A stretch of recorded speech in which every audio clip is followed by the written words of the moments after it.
Alright guys, so the purpose of this video is to describe what the difference between a hardware and a software RAID array is, and now I mentioned software RAID array a lot in my videos, and I know a lot of you guys might be confused at what that exactly means, so the purpose of this video is to clarify that, and I'm also going to test the performance of a different type of software array, and I'm going to explain that a little bit more later. So first I want to define what a software array is.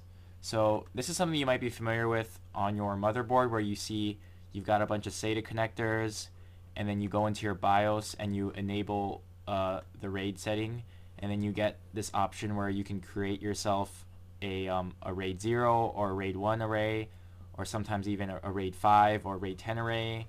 And this is just another picture of it, but you might have something like you've got the SATA connectors, and you've got this chip right here is actually the RAID controller.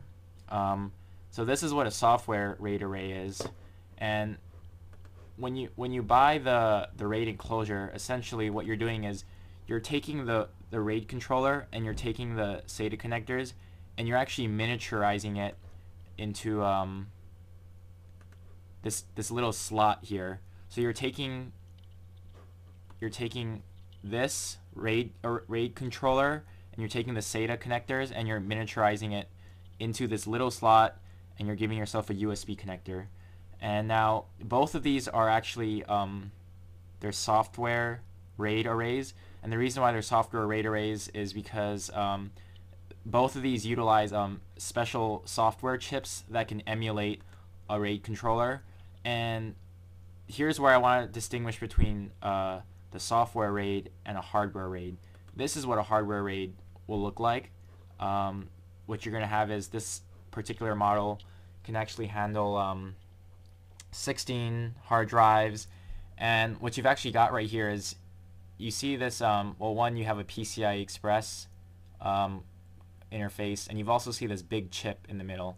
So this big chip right here, this actually is this has the hardware RAID controller, and it's a very high-end chip with very high performance, and it can handle all 16 hard drives going at full data rate, and it has a very high level of performance. And if you look at the price tag over here, it's almost $1,000.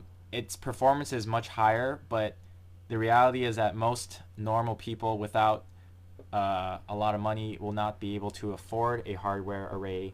So almost most regular users will be using a software array, such as through this RAID enclosure, or some people will use their motherboard to give themselves a software RAID array. And actually the purpose of this video is I actually want to demonstrate another type of software array, and that's actually called the, well, I guess one of the things I want to mention here is that well, why do I even want a hardware array if I can do a software array for much cheaper? And okay, I accept that the performance is not as good. The danger of a software array is, let's say your motherboard breaks, all right, and let's say you have a RAID 1 array, you have a mirrored array, and your motherboard breaks. You don't want it to be a proprietary interface where you cannot recover data off of those hard drives. You don't want to be locked in to the motherboard. Similarly, you don't want to be locked into this RAID enclosure. Assuming that you've got a RAID 1 array and you experienced a hardware failure where the enclosure dies, or in this case, let's say the motherboard dies, because if you want to recover your data, but you don't want to be stuck with the manufacturer of the RAID array. So when you have software RAID arrays, you want to be very careful as to making sure that your data is recoverable in the event of a hardware failure. And that's why one of the videos I actually demonstrated that yes, your data is recoverable in a hardware failure. Even if the RAID enclosure fails and one of the disks fails, you can still recover your data from that last remaining disk without the use of the RAID enclosure, because I plugged it directly into my computer. So that's an important demonstration. But as I said, the purpose of this video is actually to demonstrate what's called a Windows software RAID array. So how this is going to work is I've actually got it in JBOD mode, and this is going to put it in just a bunch of disks. So when I plug this in right now, you're actually going to see multiple disks appear in Windows. Alright, so I plugged it in. So, alright, so you just saw once I plug that in, I've actually got 2 disks in Windows. So they're actually uninitialized, so I'm gonna initialize both. I'm just gonna select MBR here. I don't know if it'll make a difference. But anyways, I'm gonna make a Windows RAID 1 array. So what you go into here, you can actually select it looks like I can't do a RAID 1 array. I'll do a RAID 0 array, which is a striped volume. So if I click new striped volume, I hit next. So it actually gives me the options to click on 2 disks. So I'm going to hit add. So I've actually got 2 disks in here. Hit next, hit next, hit next, finish. And okay, so what I'm doing is I'm actually creating a RAID 0 array, but rather than use the onboard RAID controller, I'm actually going to use Windows to emulate the RAID controller. And it's actually saying that you need to convert it to a dynamic disk, which means that the OS is going to start treating it like a RAID array. So I'm going to hit yes to continue. And alright, we got an error that says the operation is not supported by the object.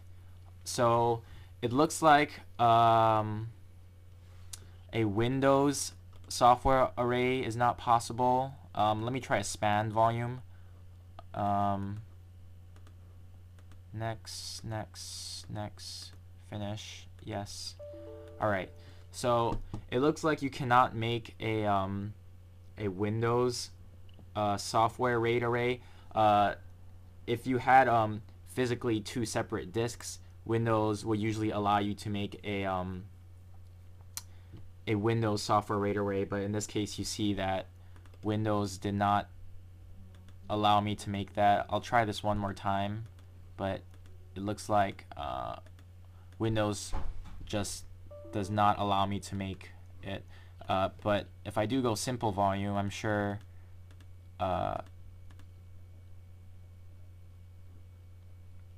okay, so it's letting me do a simple volume.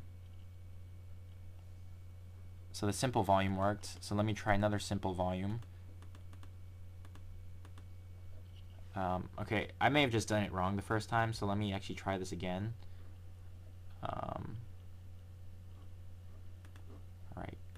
Alright, so now I've got 2 simple volumes. Alright,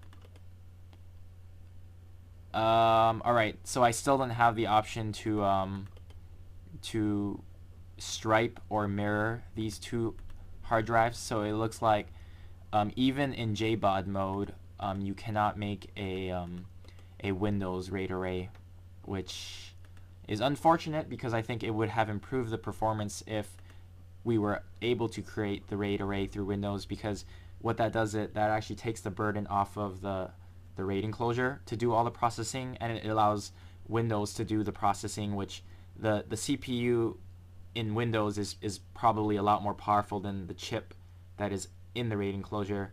But it wasn't allowed, so it's kind of not a valid point in this case, because it looks like you're stuck with the software RAID controller that's in this RAID enclosure, and that's all you got. But it should be good for what most people will need it for.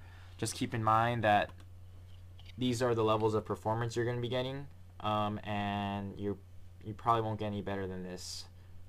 So that wraps up this review of hardware software RAID arrays, and also my attempt at creating a Windows software RAID array which failed. But now you know more about what to expect when you buy this product.